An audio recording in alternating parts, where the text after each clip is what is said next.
Bonjour à toutes et à tous et bienvenue pour cette nouvelle vidéo de... Alors aujourd'hui, petite vidéo pour vous expliquer quelque chose qui me semble très important et qui me touche un petit peu particulièrement parce que c'est un domaine dans lequel j'ai travaillé pendant de nombreuses années ou dans lequel je travaille aujourd'hui, enfin, je travaille. Actuellement non, puisque les cinémas sont fermés. Peut-être vous avez vu passer une information qui peut-être vous passe un peu au-dessus, etc. Disney, cette année, avait prévu de sortir un film Mulan. Voilà, Mulan, la version live, pas totalement la même version que sa version cinéma, mais une version live qui était un film très attendu, sur lequel malheureusement il y a eu quelques petites polémiques avec la Chine, parce que l'actrice principale avait fait un tweet qui n'avait pas plu au gouvernement chinois, etc. Enfin bon, bref. Le fait est, c'est que ce film était très attendu et permettait aussi de permettre à Disney de voir le potentiel que Disney pourrait avoir avec le marché chinois, qui est un marché colossal. Donc ce film était prévu de sortir au mois de mars. Donc de bol, Covid. Il a été déplacé au mois d'août, et là évidemment, vu qu'aux États-Unis les cinémas ne sont pas réouverts, peut-être réouvriront-ils le 21 août, on n'en sait rien avec le film de Tenet, de Christopher Nolan. Et du coup, le film a été déprogrammé, et du coup, Disney a annoncé que son film finalement sera disponible à 29,99$ sur sa plateforme Disney+, donc plateforme de streaming. Donc évidemment, panique à bord chez les exploitants, sauf que ça pose un problème fondamental, c'est-à-dire que, surtout en France, tout d'un coup, alors je rappelle, en France, les cinémas sont ouverts depuis fin juin, sauf que les exploitants français admettent que malheureusement ils ne font pas du tout leurs chiffres.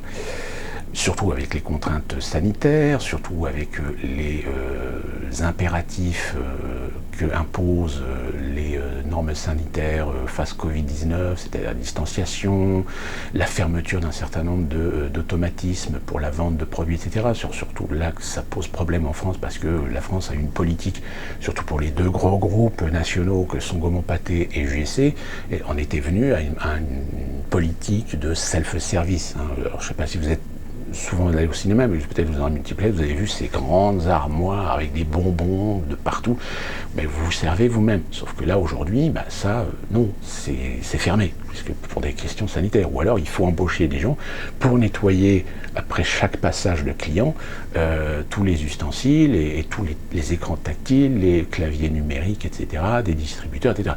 Ce qui est en matière de gestion, c'est-à-dire qu'en plus de ça, vu que les cinémas sont obligés d'investir aussi dans des produits sanitaires, dans des produits comment on dit en France, de sanitarisation, ou tout comme ça, enfin je ne sais plus le terme exact. Donc ça veut dire que les exploitants doivent dépenser plus d'argent pour coller aux impératifs et aux normes sanitaires, mais de l'autre, ils ne gagnent pas d'argent, enfin, ils gagnent moins d'argent que sur une exploitation normale. Aux États-Unis, les cinémas sont toujours fermés. Parce que, évidemment, on a cette deuxième vague qui, malheureusement, a nui considérablement aujourd'hui la réouverture d'un certain nombre de lieux publics, et plus particulièrement de lieux de divertissement.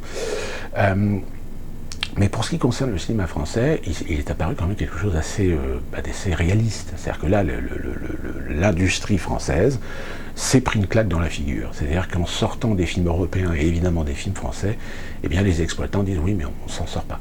Il n'y a pas assez de monde. Les films qu'on a actuellement n'engendrent pas suffisamment de chiffre d'affaires.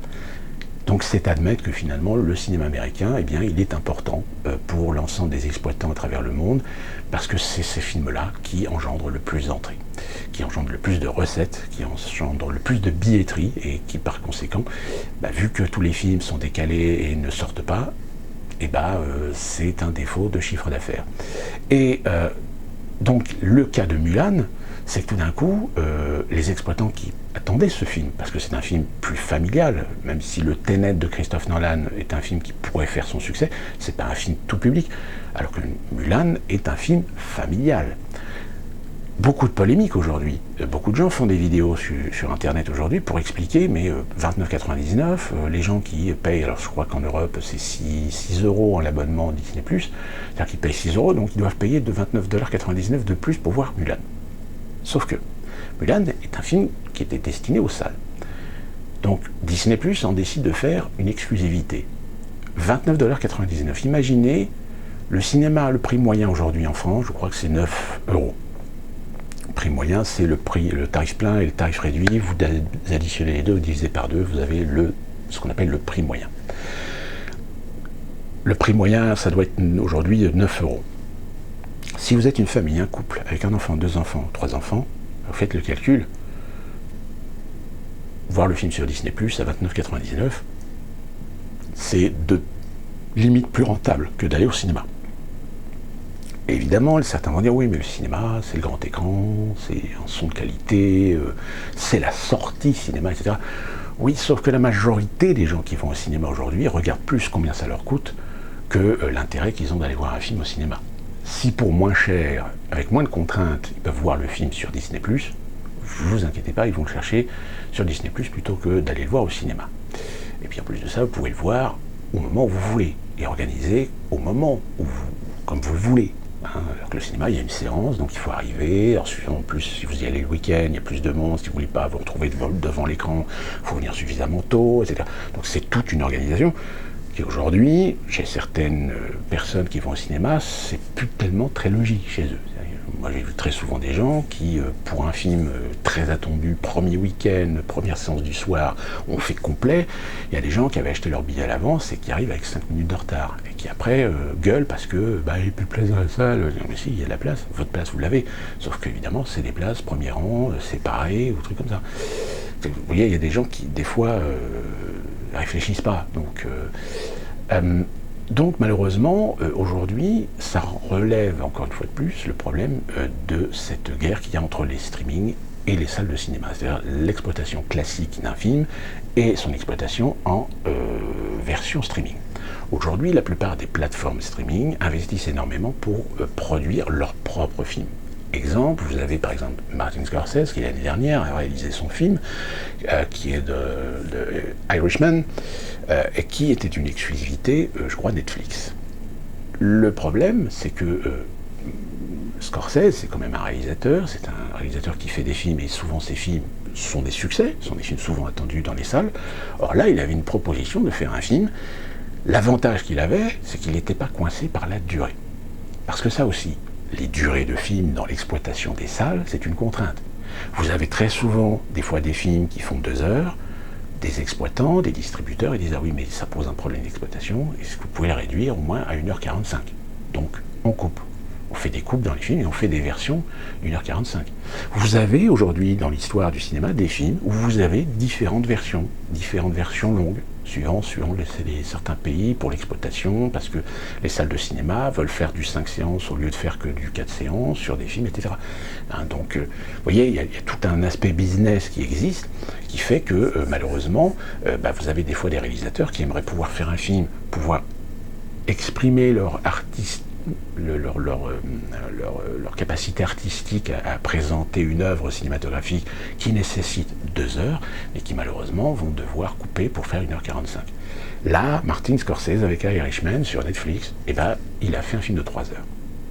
Imaginez un film de 3 heures, Irishman, dans une salle de cinéma, maximum, vous pouvez faire que 3 séances. 4 séances, mais voilà, vous débordez, c'est-à-dire que là, ça vous coûte cher en masse salariale parce que vous êtes obligé de payer les gens plus cher, plus tard, etc. Donc c'est très compliqué à programmer un film comme Irishman. Après, vous avez la solution de pouvoir le présenter ou de le proposer dans plusieurs salles, dans 2 ou 3 salles, donc ce qui vous permet d'échelonner les séances. Mais là encore, vous faites 3 salles, c'est-à-dire vous pénalisez 2 salles où vous auriez pu mettre 2 autres films. Et ce qui va se poser au mois d'août, avec les salles américaines qui vont réouvrir pour le film Tenet, c'est ce qui va se passer. C'est-à-dire que pour rentabiliser le film, pour essayer de faire un maximum de chiffre d'affaires, les multiplex qui ont 14 ou 10 salles, vont mettre 10 salles avec le film Tenet. C'est-à-dire que pour compenser la suppression de 50% des capacités pour respecter les distanciations dans les salles, ils vont multiplier le nombre de salles pour le même film, pour essayer de le rentabiliser au maximum. C'est ce qui s'est passé l'année dernière, je crois, ou il y a 2 ans, avec le dernier épisode des Marvel, qui est le 2e partie de, alors je ne sais plus si c'était Endgame c'est le film aujourd'hui qui a fait le plus d'entrées au monde. Ben, il a fait plus d'entrées, pourquoi? Ben, tout simplement parce que les exploitants ont voulu se gaver un maximum avec ce film. Donc ils ont fait une offre dès le premier week-end, dès la sortie, énorme dans les salles. Je veux dire, c'est des cinémas qui ont fait du 5, 6, 7 salles, en plus des salles spécifiques, que sont les salles IMAX, les Dolby Atmos, les 4DX, etc. C'est-à-dire des salles avec des technicités beaucoup plus immersive, on va dire, et donc ça limite, ça réduit finalement l'offre pour les autres films. Alors, surtout en France où les sorties de films sont très régulières, parce que la France a une exploitation cinématographique très diversifiée. Elle sort des films français, des films américains, mais aussi des films britanniques, allemands, avec des films qui viennent d'autres horizons, etc. Donc au bout d'un moment, les distributeurs, ils commencent à être un petit peu emmerdés, parce que les exploitants, ceux qui détiennent aujourd'hui la majeure partie du parc d'exploitation en France, eux, ils cherchent à faire du profit. Donc forcément, ils prennent les films qui font des entrées. Et ils ne prennent pas les films qui ne font pas d'entrée, qui sont des films d'arrêt-essai, des films d'auteur. Donc heureusement, il y a les cinémas d'arrêt-essai qui sont subventionnés, aidés par l'État pour pouvoir exister et proposer cette diversité de cinéma. Mais là encore, c'est des cinémas qui survivent, parce que le prix du billet n'est pas rentable. Sachez qu'aujourd'hui, les cinémas ne gagnent pas d'argent avec les billetteries. C'est-à-dire qu'ils gagnent ce qu'ils peuvent gagner sur les billetteries, mais ils font essentiellement leur argent sur les ventes associées, c'est-à-dire tout ce qui est pop-corn, confiserie, boissons, et ça, c'est des trucs qui se développent de plus en plus, des produits dérivés, etc. pendant un moment.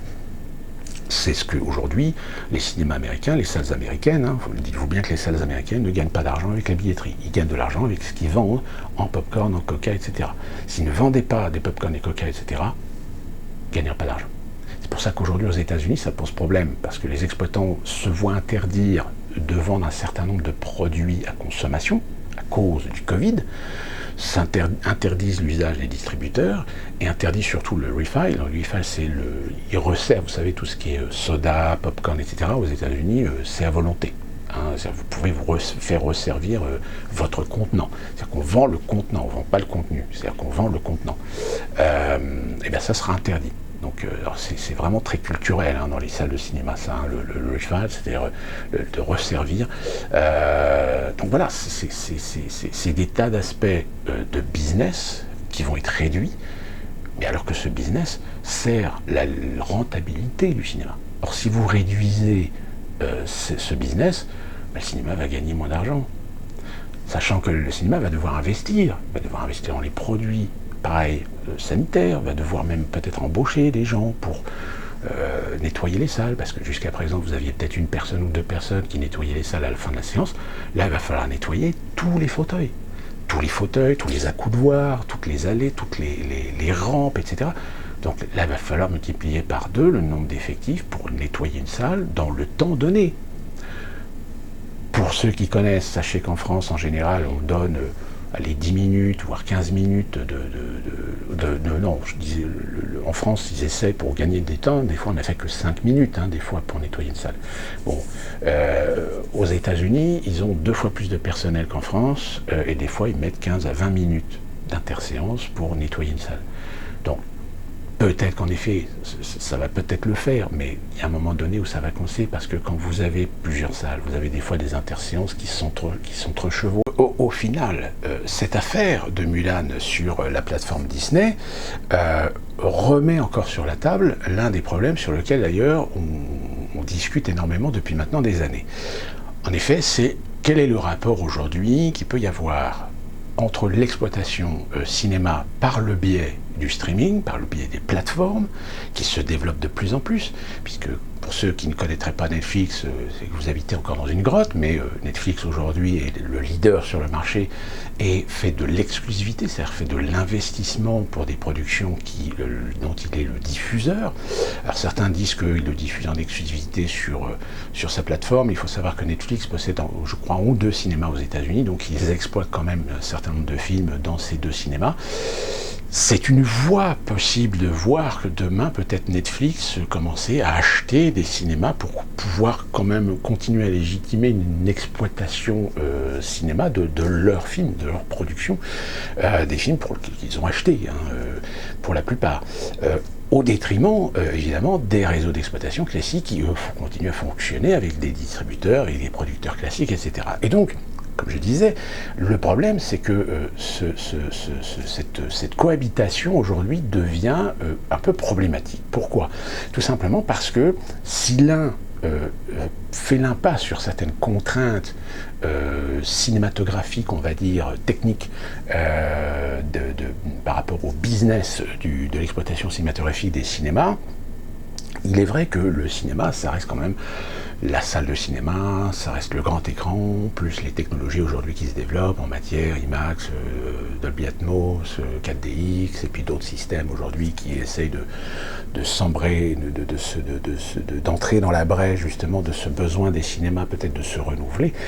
Et c'est justement ça la question. C'est est-ce qu'aujourd'hui, les cinémas ne sont pas en phase justement d'une réflexion à avoir sur leur destin, sur leur avenir. Je rappelle dans l'histoire, à partir des années 50, les cinémas, les salles de cinéma ont été chaque décennie confrontées à des phénomènes qui les ont obligés à se réinventer, à essayer d'innover. Ça a été la télévision dans les années 60, où les salles uniques, ce qu'on appelle les cinémas de quartier, eh bien aux États-Unis ont commencé à complètement disparaître.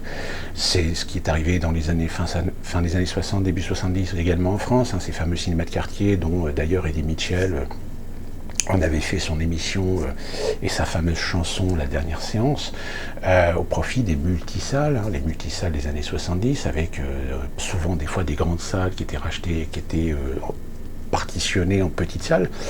Et puis il y a eu l'arrivée de la vidéo, et puis il y a eu l'arrivée du satellite, et puis etc., le DVD, et puis évidemment Internet.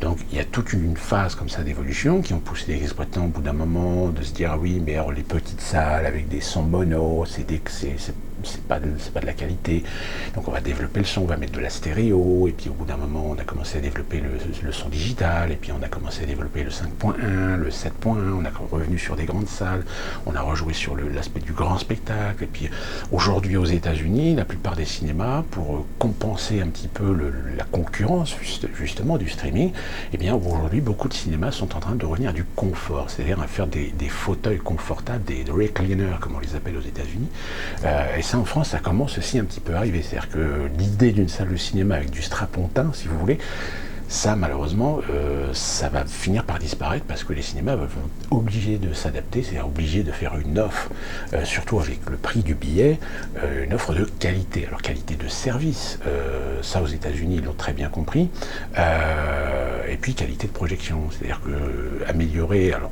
évidemment le digital, la projection numérique a considérablement évolué et aujourd'hui a permis énormément de faire des économies aussi, même si c'était des gros investissements à la base.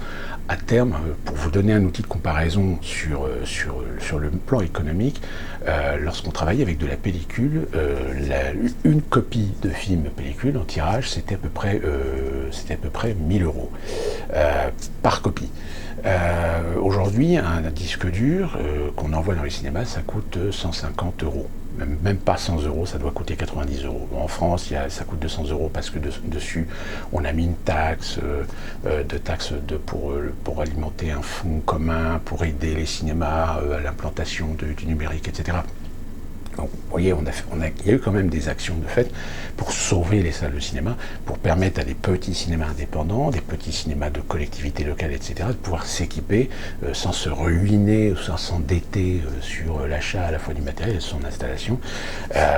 Donc il y a eu vraiment un procédé assez conséquent pour alimenter des fonds d'aide à l'implantation et à l'installation du numérique.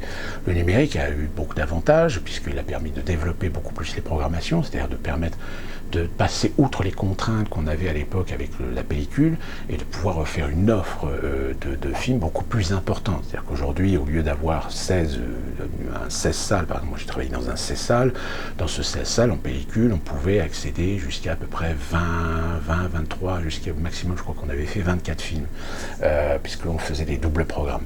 Avec le numérique, on peut quasiment mettre des doubles programmes partout. C'est-à-dire que là, on peut passer de 24 une capacité de 24 films différents sur une semaine à 32, c'est-à-dire même au-delà, puisqu'on peut mettre des fois 3 films sur une même salle, à des horaires différents. Donc on a vraiment avec le numérique cet avantage de faire une offre très diversifiée de films. Sauf que les distributeurs, eux, leur intérêt, c'est que leurs films soient diffusés le plus possible. C'est-à-dire que cette hégémonie, aujourd'hui, finalement, elle rentre en contradiction avec la diversité du fait qu'aujourd'hui, vous pourriez avoir dans certaines salles de cinéma beaucoup plus de choix de films qu'il y en a aujourd'hui. Pourquoi ? Tout simplement parce que déjà, d'une part, l'apport des technologies, c'est-à-dire les salles IMAX, les salles Dolby Atmos, les salles 4DX, les salles, il y a d'autres standards. C'est-à-dire que quand vous sortez un gros film américain, et bien déjà le gros film américain, vous allez être obligé des fois de le trouver en IMAX, en Dolby Atmos, en 2D classique et en 3D. Donc ça fait déjà 3 formats différents, donc ça veut dire 4 salles, obligatoirement 4 salles de pénaliser pour les cinémas qui sont équipés. Si vous avez de l'offre et que vous avez une demande, vous allez rajouter une salle. Puis vous allez en rajouter une autre, parce que vous allez faire des horaires décalés. C'est-à-dire qu'au lieu de vous contenter de faire 5 ou 6 séances par jour, vous allez en faire 12, vous allez en faire 15, donc vous démultipliez l'offre. Donc du coup, sur un multiplex de 16 salles, par exemple, vous vous retrouvez des fois avec 10 salles, avec le même film, mais avec des versions différentes. Avec le temps, les choses sont un petit peu tassées, surtout au niveau de la 3D, puisque finalement la 3D n'a pas fonctionné, n'a pas été accrocheuse. Surtout à cause du coût, puisque à chaque fois il y a toujours un surcoût pour la 3D, et malheureusement en France, comme aux États-Unis, alors en France c'est un peu particulier parce qu'en France on a développé depuis maintenant 20 ans, puisque c'est apparu dans les années 2000, les fameuses cartes d'abonnement, les fameux abonnements mensuels, ça vous payez je crois 19 ou 20 euros par mois, puis vous allez autant de fois au cinéma que vous voulez. La seule différence c'est que si vous voulez voir le film en 2D ou 3D, c'est évidemment gratuit puisque vous avez votre abonnement. Par contre si vous voulez le voir en IMAX ou en Dolby Digital ou Dolby Atmos, etc., vous payez en fait un surcoût. C'est-à-dire que ces séances technologiques, on va dire, ne sont pas incluses dans les abonnements. Aux États-Unis, il faut savoir qu'aux États-Unis, il n'y a pas d'abonnement. Ça commence, l'endroit où je travaille, la compagnie où je travaille a commencé à mettre en place ce type de produit depuis maintenant 1 an. Donc vous voyez, il y a vraiment un gros retard, mais parce que justement, les répartitions contractuelles du business, de l'industrie américaine est beaucoup plus différente de celle qu'on pratique en France. Sachant qu'en France, vous avez sur le prix du ticket, vous avez beaucoup plus de taxes qu'il y a aux États-Unis, mais par contre, en revanche, si les exploitants français arrivent à tirer des contrats à je crois 35, 40 ou 45% du chiffre d'affaires, enfin du chiffre de billetterie, aux États-Unis, c'est pire. Des fois, ça peut descendre à 5% seulement pour les exploitants. Pour vous dire, surtout Disney. Disney est aujourd'hui, avec son hégémonie, sur un Star Wars, par exemple, le dernier Star Wars qui est sorti, le cinéma où je travaille n'a récolté que, je crois, 7% la première semaine d'exploitation. 7% sur le chiffre d'affaires de billetterie. Donc vous comprenez que la billetterie, ils ne peuvent pas vivre sur la billetterie. Ils sont obligés de vivre avec ce qu'ils vendent en parallèle, tous les produits de consommation, alimentaires, etc., que les cinémas vendent. Donc aujourd'hui, le Covid-19, tout ça a été balayé. C'est-à-dire que là, aujourd'hui, on est obligé de repenser l'exploitation cinématographique. On est obligé de repenser la façon dont les gens vont aller voir des films. Quelle est la solution ? Le prix du billet est peut-être dissuasif. C'est pour ça qu'en France, il y a beaucoup de politique. C'est-à-dire qu'il y a 30 ans, on avait la fête du cinéma. Aujourd'hui, on n'a pas seulement que la fête du cinéma, on a la fête du printemps, on a la fête de la rentrée. Vous avez aussi des opérations locales, souvent organisées avec les départements, avec les régions, etc., pour faire parfois un week-end, 4 jours, une semaine entière à tarif réduit, alors 5-6 euros, je crois, pour toutes les séances et pour tous les films. Le problème en France, c'est que malheureusement, les distributeurs américains sont pas très chauds à ce genre de développement, parce qu'évidemment, pour eux, c'est moins d'argent. Donc forcément, l'État est obligé de compenser. C'est-à-dire que quand vous allez dans une fête du cinéma, une fête du printemps ou une fête de la rentrée, où vous payez peut-être que 5-6 euros la place de cinéma, eh bien, il faut savoir qu'en fait, l'État, par le biais des organismes de l'industrie cinématographique française, assure une compensation aux distributeurs des films étrangers, même français, sur un prix moyen, calculé sur un prix moyen. C'est-à-dire que si vous payez 5 ou 6 euros, eh bien si le prix moyen négocié est de 8 ou 9 euros, eh bien l'État, donc le contribuable, va payer la différence pour chaque billet aux distributeurs. Sinon, les distributeurs, au bout d'un moment, ils disent « Oui, attendez, nous, on ne va pas sortir vos films pendant ces périodes-là parce qu'on perd de l'argent. Imaginez bien qu'une prise de place de cinéma, si le distributeur récupère sur un tarif normal, enfin souvent on parle en prix moyen, mais sur un prix moyen, si le distributeur récupère 5 euros, sur des opérations comme ça, il récupère que 2 euros ou 2,50 euros. Enfin, c'est pas rentable pour eux. Ce qu'ils veulent, c'est la rentabilité, surtout en ce moment, avec la situation économique, les impératifs d'investissement, les enjeux aussi d'hégémonie de production sur le marché de l'exploitation cinématographique et sur le marché du cinéma en général, sur tous les supports. Vous imaginez bien que de toute façon, la rentabilité, c'est le mot d'ordre. Il n'y a qu'en France qu'on dit oui, c'est de l'art, etc. C'est une raison d'ailleurs pour laquelle en France, on parle en entrée, on ne parle pas en recette. Parce que si on parlait en recette, on s'apercevrait que oui, des films font beaucoup d'entrées, mais par contre, en recette, ça ne suit pas. Parce que évidemment, si vous faites un film qui fait 100 000 entrées au prix moyen de 9 euros, et que si vous faites un film qui fait 200 000 entrées avec un prix moyen de 5 euros, évidemment, vous pouvez avoir des films qui font plus d'entrées, mais qui font moins de recettes, parce que voilà, c'est des films qui attirent un public. C'est le cas, par exemple, des films d'art-essai, par exemple. Les films d'art-essai, souvent les cinémas d'art-essai, essaient de pratiquer des prix relativement encore bas, c'est-à-dire des prix de place de 5, 6 ou 7 euros comparativement aux exploitants gros multiplex qui, eux, atteignent déjà des tarifs pleins à 9-10 euros. Or, évidemment, IMAX, etc., où là, on est déjà sur du 15 euros. Vous imaginez bien que ces cinémas-là ne peuvent pas vivre avec simplement une prix de place de billet de 5-6 euros. Alors, le discours, évidemment, de dire « oui, mais le cinéma, c'est cher ». Oui, le cinéma est cher comparativement à ce que vous avez peut-être connu, comme moi, j'étais adolescent, quand j'allais au cinéma, dans les années 80, le prix des places de cinéma, c'était 14 francs, 14, 15, 16 francs, 18 francs. Aujourd'hui, quand vous voyez qu'on est arrivé à 10 euros, c'est 60 francs. Oui, mais attendez, regardez les cinémas qu'on avait au début des années 80 et les cinémas qu'on a aujourd'hui, c'est pas la même chose. C'est des cinémas qui ont fait des investissements. Il y a eu des multiplexes de construits, il y a eu des investissements technologiques. Moi, je me souviens des salles de cinéma dans le début des années 80, il y avait des salles de cinéma qui étaient en Dolby Stereo, il n'y en avait pas des masses en France. Il n'y en avait pas beaucoup. C'était du son mono. Donc, et aujourd'hui, vous êtes sur des salles qui font du 5 points, du 7 points, voire même du 22 points.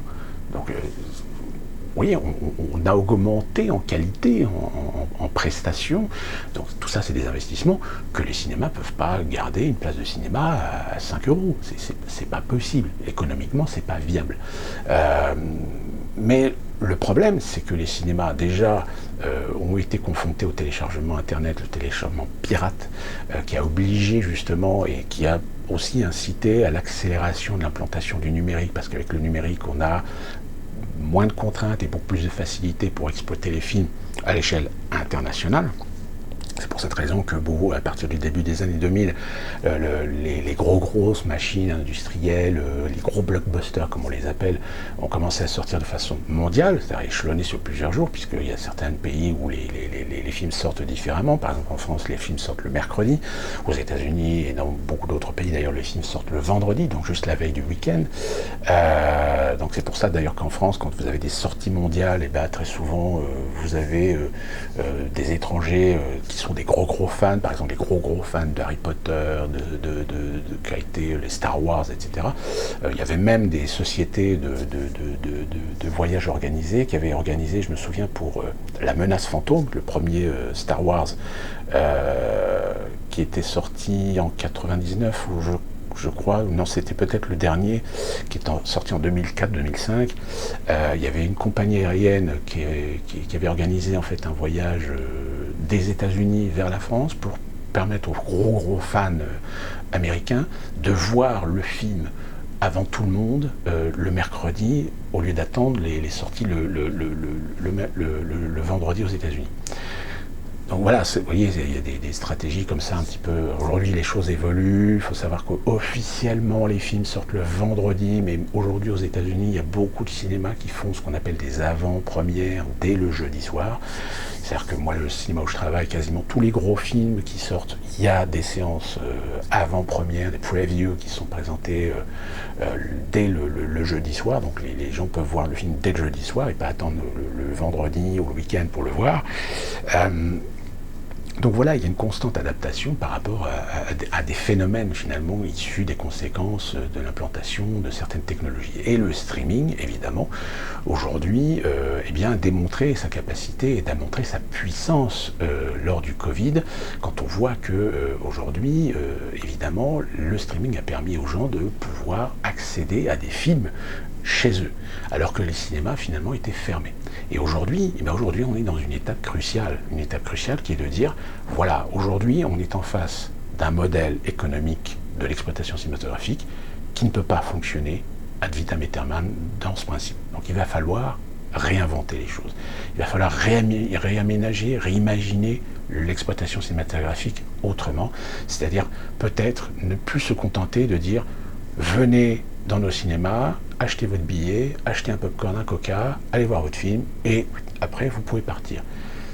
Je pense que ce concept-là, on va peut-être, va falloir repenser en fait la façon de faire de l'exploitation. Peut-être revenir à ce qu'on a pu connaître dans les années 60, dans certains cinémas, c'est-à-dire que la sortie cinéma, dans les années 60, si vous vous souvenez de l'émission d'Eddie Mitchell, vous aviez des cinémas qui présentaient des fois un ou deux films, ou un film avec une entracte, par exemple les longs films, il y a des fois des entractes, et il y avait un spectacle qui était offert lors de l'entracte, etc.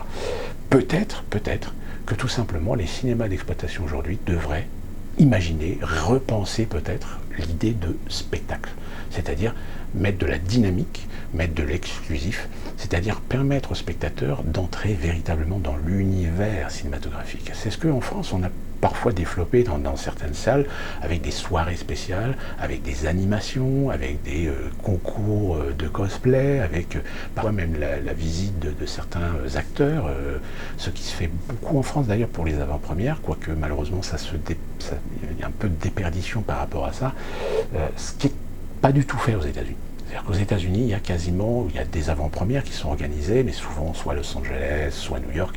Souvent, les grands événementiels promotionnels de certains films sont organisés souvent à Los Angeles ou à New York. Mais dans toutes les autres villes des États-Unis, il n'y a rien.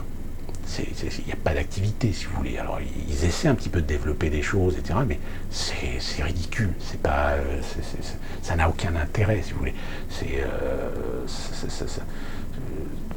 Franchement, on est dans un modèle de consommation. Donc, du coup, les Américains qui se disent, moi, je consomme du cinéma, je vais à une salle de cinéma, je suis mal assis, je n'ai pas forcément une salle de bonne qualité, parce que malheureusement, il y a certaines salles de cinéma aux États-Unis, niveau technique, c'est pas ça. Moi, j'ai vu des trucs, mais si j'avais fait ça en France, mais je me faisais virer d'office. Mais ici, non, ça n'a pas l'air de les inquiéter. Déjà, il y a peut-être un gros problème de qualité à revoir ici aux États-Unis. Il y a des chartes de qualité, il y a des cinémas où ça se passe très bien parce que c'est des cinémas qui brassent énormément de gens, donc ils ont tout intérêt à avoir une image correcte vis-à-vis de leur clientèle. Mais sur un certain plan, sur certains niveaux, il y a eu beaucoup de lacunes. Et ça, malheureusement, aux États-Unis, c'est quelque chose sur lequel il va falloir qu'ils repensent. Même si, malheureusement, aux États-Unis, il faut savoir qu'il n'existe quasiment plus aujourd'hui d'exploitants nationaux comme on en a en France. En France, UGC, Gaumont-Pathé sont des sociétés françaises, même si elles appartiennent à des groupes.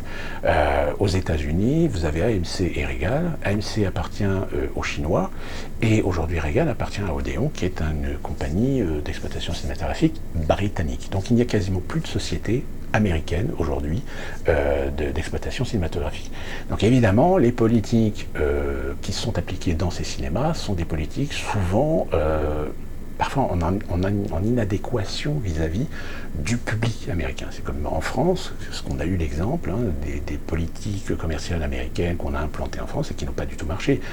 Ceux qui ont connu l'ouverture de Disney, l'Euro Disney en 92 se souviennent qu'en effet c'était sympa, c'était magique, etc. Mais au niveau commercial, on sentait bien qu'il y avait quelque chose qui ne collait pas. C'est-à-dire que c'était pas du tout adapté au marché français, voire même au marché européen. C'était une politique agressive commerciale américaine, où on essayait de vous pousser toujours plus à la consommation. Vous ne pouviez pas faire 100 mètres sans qu'on vous propose un produit, une bouteille d'eau, un sandwich, une glace.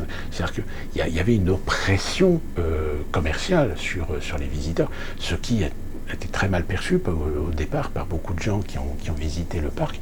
Et c'est vrai que malheureusement, c'était une politique américaine très agressive. Depuis, ils se sont un petit peu adaptés, même si encore une fois de plus, aujourd'hui, l'Euro Disney qui a été ouvert en 92, donc ça fait maintenant 28 ans. Au bout de 28 ans, Euro Disney n'est pas un des parcs qui gagne beaucoup d'argent. Je dirais même que c'est un parc qui est vraiment, qu'ils arrivent à être à l'équilibre, mais c'est un parc qui ne tire quasiment pas de profit. Et bien dans le cinéma aujourd'hui, c'est pareil. C'est-à-dire qu'aujourd'hui, ce qui était le produit d'appel pour les cinémas, c'est-à-dire le film, et bien aujourd'hui ne l'est plus. C'est-à-dire qu'aujourd'hui, le film n'est que l'argument commercial d'appel. Ce que comptent aujourd'hui les cinémas, c'est que le client qui rentre dans le cinéma, qui achète un ticket pour voir un film, il faut obligatoirement qu'il passe par la case consommation. Consommation, popcorn, boissons, glace, bonbons, tout ce que vous voulez, etc. Alors si ça fonctionne très bien dans la culture américaine, parce que ça fait partie de la culture depuis que le cinéma est cinéma, depuis les années 20-30, c'est un principe qui s'est instauré dans les mentalités. Aujourd'hui, les Américains ne conçoivent pas rentrer dans une salle sans au moins quelque chose à manger et à boire, surtout à boire. Les Américains boivent énormément. C'est quelque chose qu'on a mis en place dans les années 90 pour essayer de génération en génération habituer les Français à ne plus concevoir d'aller dans une salle de cinéma sans le popcorn, la culture du popcorn movies. Et bien aujourd'hui, on constate qu'en effet, il y a des gens qui sont déjà dans cet esprit consumériste. Moi, ayant travaillé, je pense que ceux qui voient cette vidéo et qui travaillent dans les cinémas sauront de quoi je parle. On en est réduit même des fois à des gens qui achètent des produits à consommer, mais qui en réalité n'ont pas faim. Tout comme aux États-Unis, c'est pareil. Aux États-Unis, vous ne pouvez pas imaginer la bouffe que l'on jette parce qu'en fait, ils ont acheté, parce qu'ils ont le désir d'acheter, parce qu'ils ont ce besoin d'acheter, alors qu'en réalité, ils n'ont pas faim. Ils n'ont pas faim, ils n'ont pas soif. Et vous retrouvez des fois des produits même pas ouverts dans les salles. Des sachets de bonbons, des bouteilles qui ne sont même pas ouvertes, rien. Et c'est jeté. Donc on est dans un modèle de société de consommation. Et ça, malheureusement, en France, c'est aussi en train de commencer à venir. C'est-à-dire des gens qui achètent des produits, mais dont ils n'ont pas besoin. Et parce que ils sont déjà conditionnés, cette idée, je vais peut-être avoir une petite faim, ou tout comme ça, donc j'achète. Alors qu'en réalité, tu n'as pas besoin d'acheter. Mais là encore, c'est pareil, on n'en est pas à des niveaux de chiffre d'affaires comme le souhaiteraient aujourd'hui les exploitants français. Donc du coup, là encore, le modèle par rapport à ça est peut-être à essayer d'être repensé. Parce qu'aujourd'hui, il faut savoir que quasiment toutes les sociétés d'exploitation françaises sont détenues par des financiers, c'est-à-dire des gens qui sont là pour faire de la thune, pour faire de l'argent. Donc forcément, aujourd'hui, quand on réouvre des cinémas au mois de juin et qu'on n'a pas de films, que même les films français font pas d'entrée, que les gens consomment pas, et puis aussi parce que le public de masse ne revient pas dans les cinémas parce qu'évidemment il y a toujours la peur du Covid, etc. Et on vient pleurer dans les jupes de l'État, on vient pleurer dans les médias parce que on est en train de couler et qu'il nous faut de l'argent pour nous aider.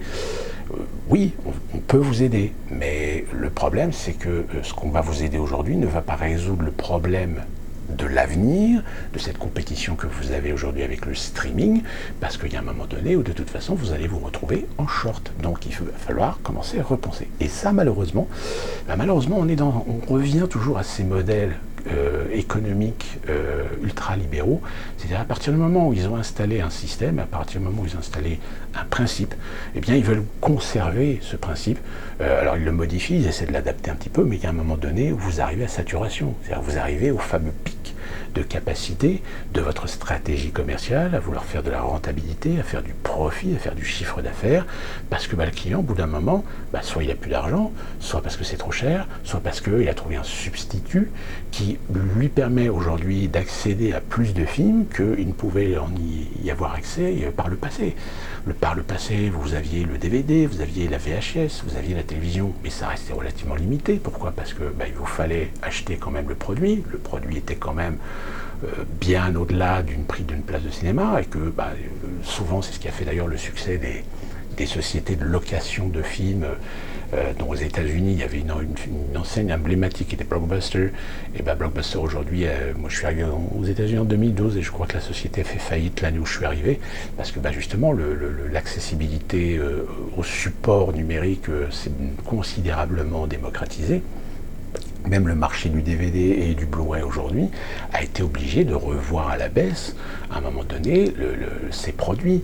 Ce que malheureusement en France, certains distributeurs n'ont pas compris, c'est-à-dire qu'ils se disent, nous on offre un produit de qualité. Alors en effet, vous payez le packaging en fait. Vous payez le packaging, vous payez les restaurations de certains films, etc. Alors je comprends, sauf que le problème c'est que dans le modèle économique dans lequel on est, si vous ne faites pas de la vente de masse, vous mourrez. Or, quand vous avez certains DVD ou Blu-ray qui sont vendus comme des collectors, etc., que vous voyez ça à 70 ou 80 euros, pensez bien que vous allez avoir les 4 fans du film qui vont acheter le film à 80 euros, mais que si vous avez besoin d'en vendre 200 pour être rentable, vous n'en vendrez jamais 200. Et ça, ces modèles économiques-là, pareil, aujourd'hui aux États-Unis, moi aujourd'hui je suis heureux aux États-Unis parce que j'arrive à trouver des films pas chers, des films à 5 $, pourtant des gros films à 5 $, en Blu-ray. Même aujourd'hui, il faut savoir qu'on a du 4K. Le 4K, c'est les nouveaux supports Blu-ray qui ont été développés par rapport à un standard de haute définition, qui est le 4K. J'arrive à trouver des 4K à 5 $. Donc, vous voyez, donc il y a forcément à un moment donné une réadaptabilité par rapport au marché, mais c'est pareil, cette réadaptabilité, il y a un moment donné où il va y avoir des choix à faire. Et ça, ce dont je vais vous dire là maintenant, c'est quelque chose dont on entendait parler depuis maintenant une vingtaine d'années, c'est la dématérialisation. C'est-à-dire, à terme, fonctionner avec un système VOD streaming et faire disparaître les supports, c'est-à-dire faire disparaître les DVD, faire disparaître les Blu-ray, faire disparaître les 4K, faire disparaître tout ce qui est matériel. C'est-à-dire faire une offre de films uniquement par l'accès d'Internet, et donc c'est de la dématérialisation. Le problème, c'est qu'évidemment, et récemment je crois qu'il y a, je ne sais plus quelle société qui a annoncé que il ne sortirait plus, je crois, de films en support DVD. D'ailleurs, c'est déjà le cas avec un certain nombre de programmes exclusifs à Netflix, où il y a certains programmes, par exemple, moi j'ai essayé de trouver en Blu-ray, n'existent pas. Il n'y a pas de support. Vous êtes obligé soit de le louer ou de le regarder si vous avez Netflix, ou évidemment de faire ce qui est, je le répète, illégal, c'est de le télécharger.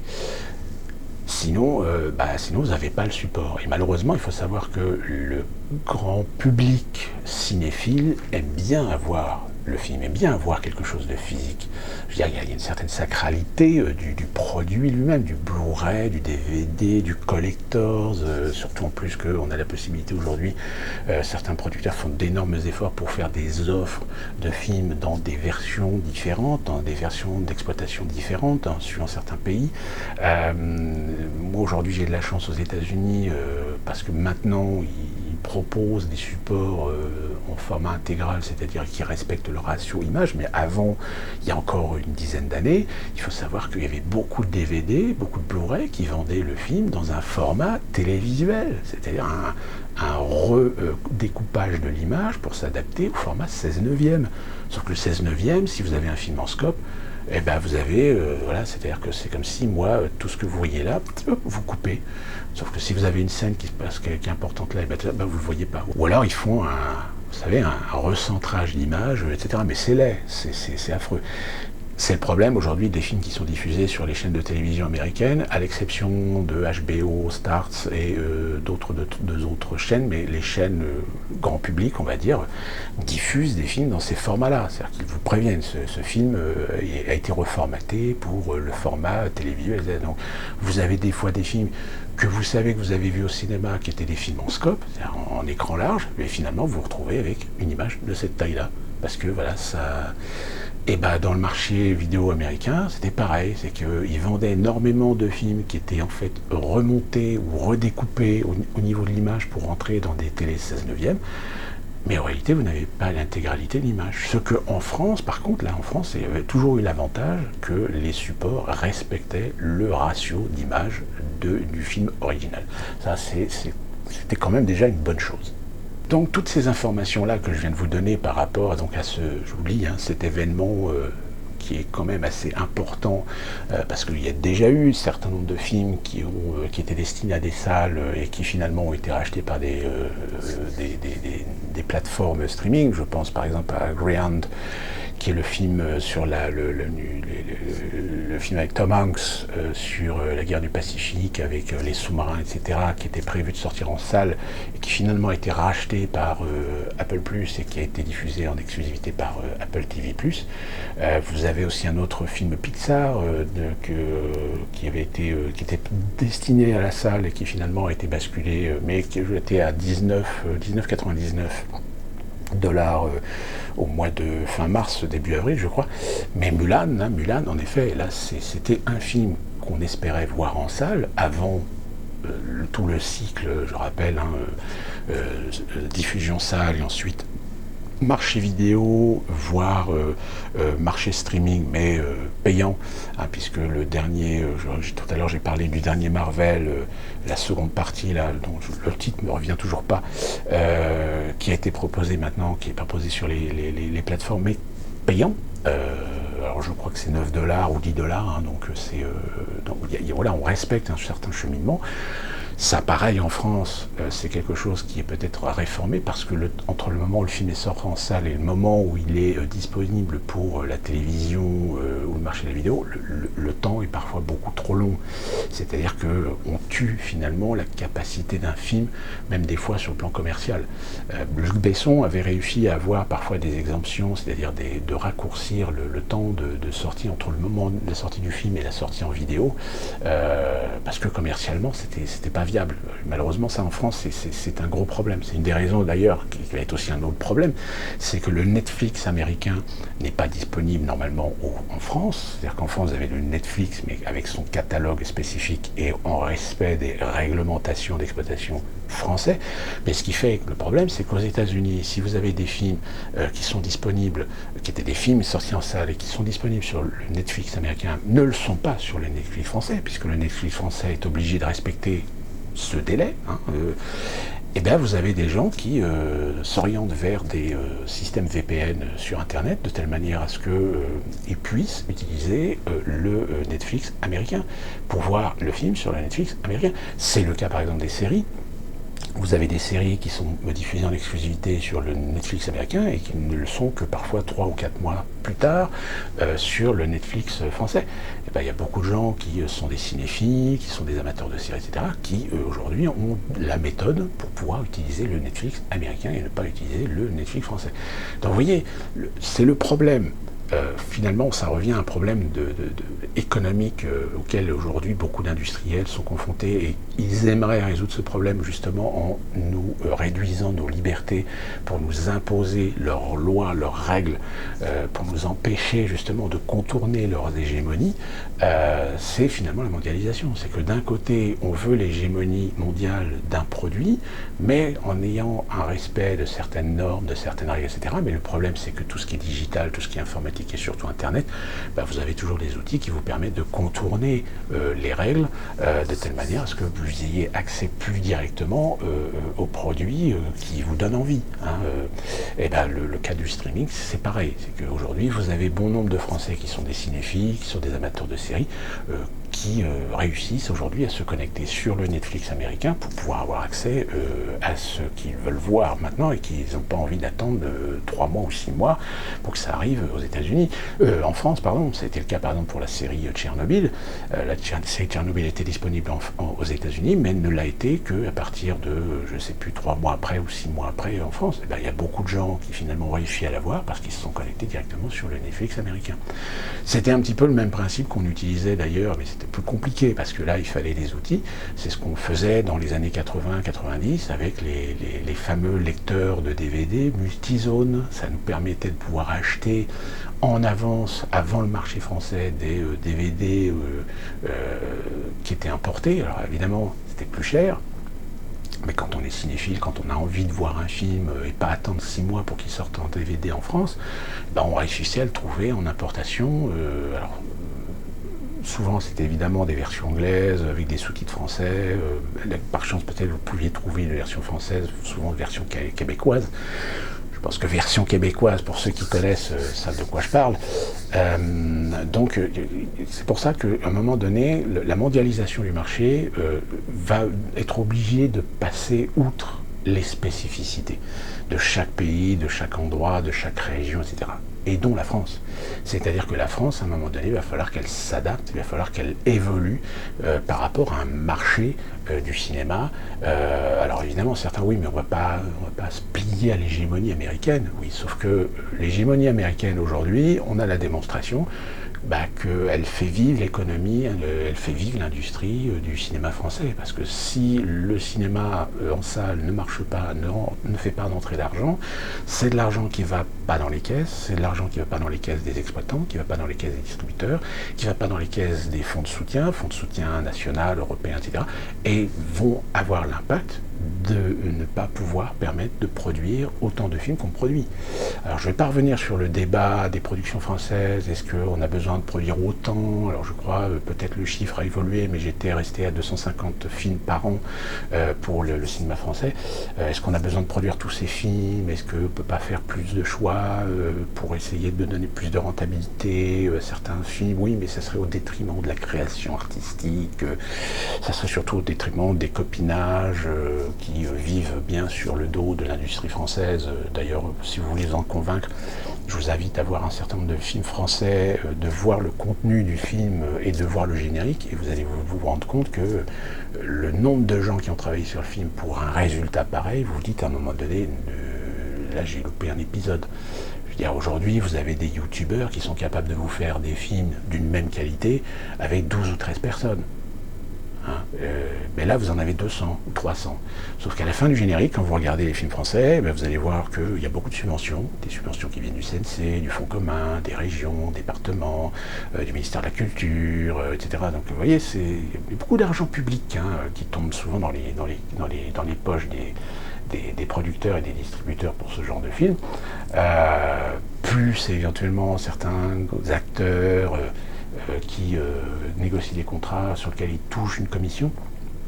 C'est par exemple, je vous donnais un exemple très flagrant qui est Gérard Jugnot qui s'est fait des couilles en or avec les choristes par exemple, puisque c'est sur les choristes, je crois que son contrat prévoyait qu'il touchait un pourcentage de recettes à partir d'un certain nombre d'entrées. Vu que le film a été un gros succès, a fait je ne sais plus combien de millions d'entrées, etc., je peux vous dire que Gérard Jugnot, ça a été banco, ça a été bankable. Inversement, des acteurs comme Emmanuel Béard par exemple, ce qui lui a été reproché d'ailleurs pour je ne sais plus quel film, qui font des films, des petits films d'auteurs qui ont déjà des problèmes de budget, etc., mais qui n'hésitent pas à s'enrichir sur le dos de petits films.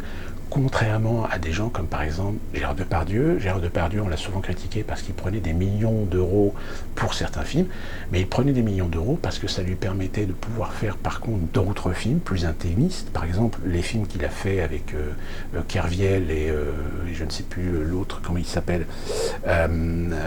C'est des films pour lesquels il demande des cachets souvent très très bas, parce que c'est souvent des petites productions, et là c'est vraiment du cinéma. Et comme c'est un bon vivant, et puis c'est quelqu'un qui, il prend des rôles, lorsqu'il fait certains rôles dans certains films d'auteur, des films peu destiné, on va dire, au grand public, etc., en général, il adapte ses cachets par rapport au budget du film. Donc c'est pour ça que sur d'autres films, il demande des cachets beaucoup plus élevés quand les films ont des budgets beaucoup plus conséquents. C'est voilà, c'est le juste équilibre. Mais vous avez des artistes qui, eux, ne font pas ça. Eux, ils veulent bankable. C'est-à-dire qu'ils demandent parfois des cachets énormes par rapport à l'espoir du film de faire un succès. C'est-à-dire pas de succès. Faut savoir que vous avez dans le cinéma français malheureusement des gens qui font des films mais qui ne font pas des films pour le cinéma. C'est-à-dire qu'ils font des films parce que c'est des petites entreprises éphémères, que ça permet de collecter des subventions et ça permet de faire travailler des gens du cinéma. Ça permet de faire travailler des techniciens, beaucoup de toutes les chaînes qui sont concernées dans la promotion, la production, la distribution des films, etc. Alors que quand vous regardez le film, quand vous êtes un producteur, vous savez pertinemment que ce film-là ne marchera pas. Et d'ailleurs, souvent c'est des films qui sont distribués à de très faibles quantités, qui sont distribués à 20 ou 30 copies en France. C'est-à-dire qu'il y a 20-30 salles de cinéma qui vont le diffuser en France. Comparativement à des gros films où là c'est à coup de 200, 300, 400 ou 500 copies en France, et là où ça arrose, hein, évidemment. Donc voilà, je vous ai donné une petite vidéo qui change un peu des sujets habituels sur peut-être ce que vous avez entendu, le scandale concernant Mulan qui sera diffusé finalement sur la plateforme Disney+, et toutes les conséquences et le paysage, on va dire, de ce qu'est aujourd'hui l'exploitation française. Je parle de l'exploitation, je n'ai pas parlé de la production, c'est un autre aspect, mais qui en découle évidemment par rapport au cinéma en général.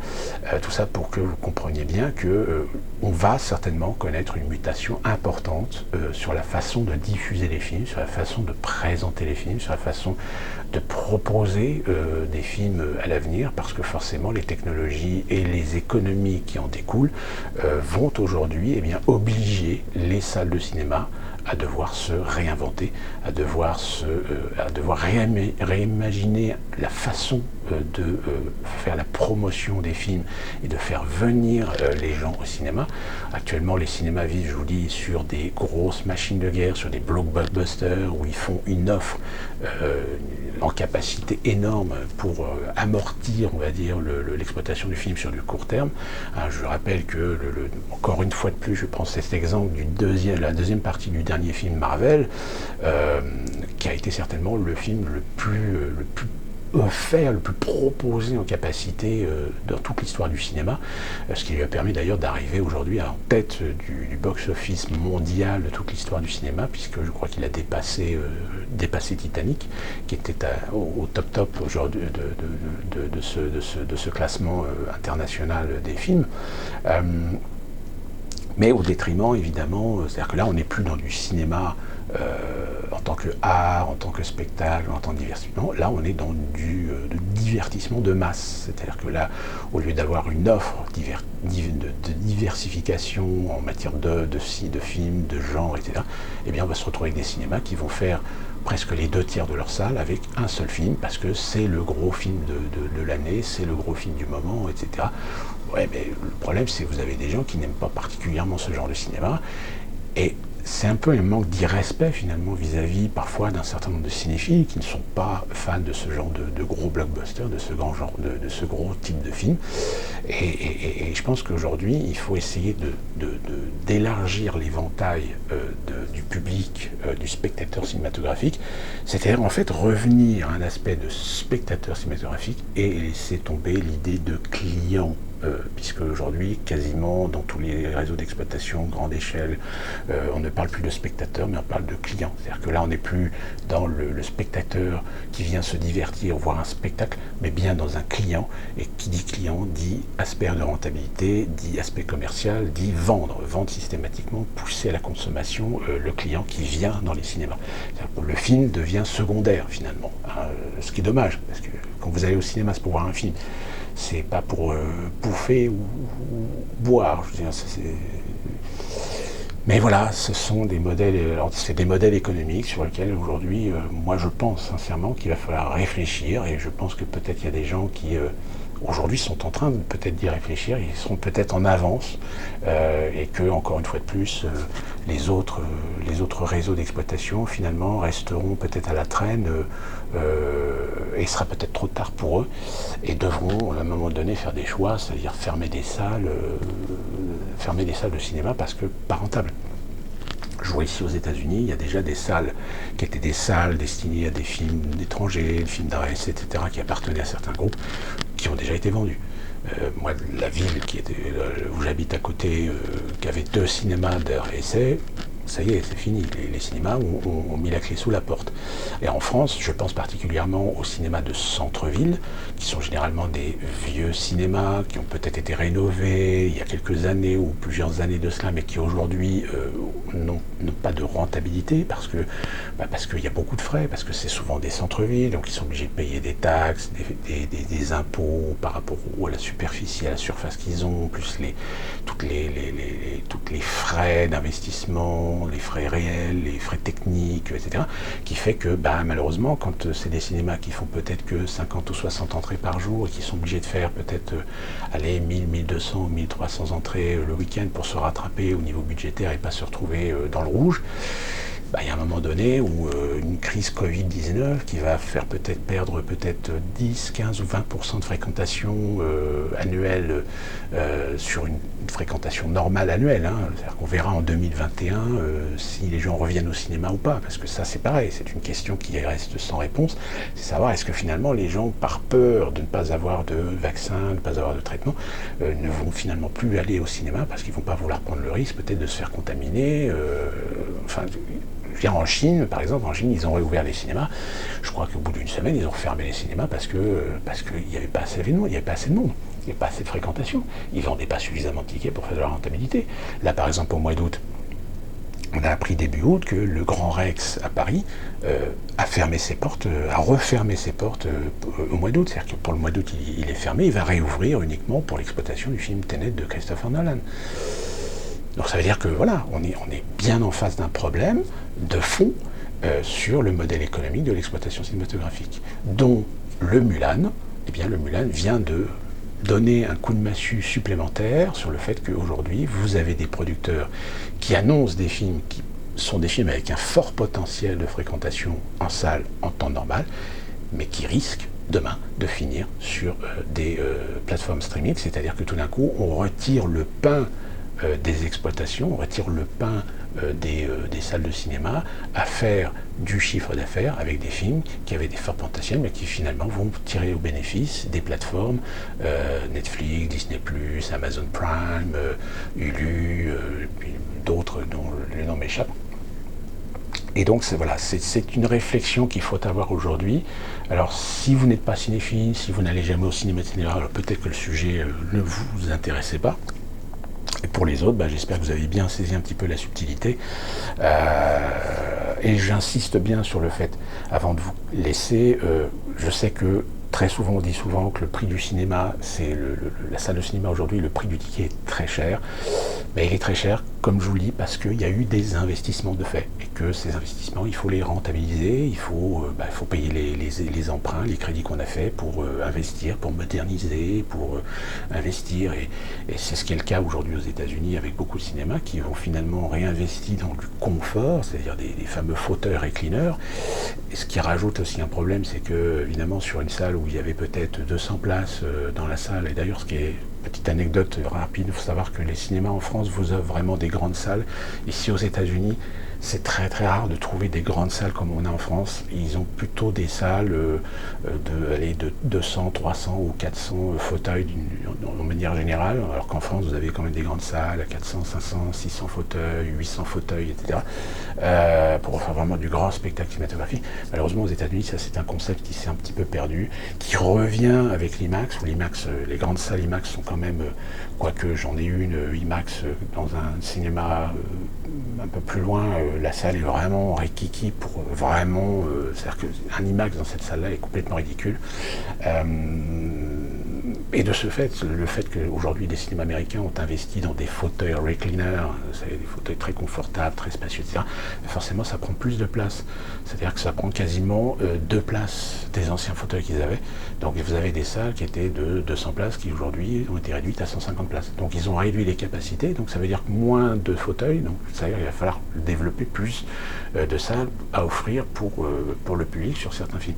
La raison pour laquelle, quand j'ai été voir ce fameux dernier film Marvel dont je ne me souviens toujours pas du titre, si c'est Endgame ou je ne sais plus quel autre titre, eh bien je suis arrivé dans le cinéma qui possède 24 salles, eh bien il y avait 12 salles uniquement pour ce film-là, c'est-à-dire la moitié du parc de ce cinéma. Voilà, c'est vraiment le truc massif, quoi.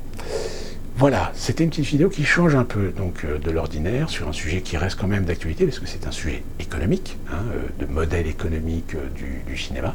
Et nous on se retrouve très prochainement pour une nouvelle vidéo. D'ici là, portez-vous bien.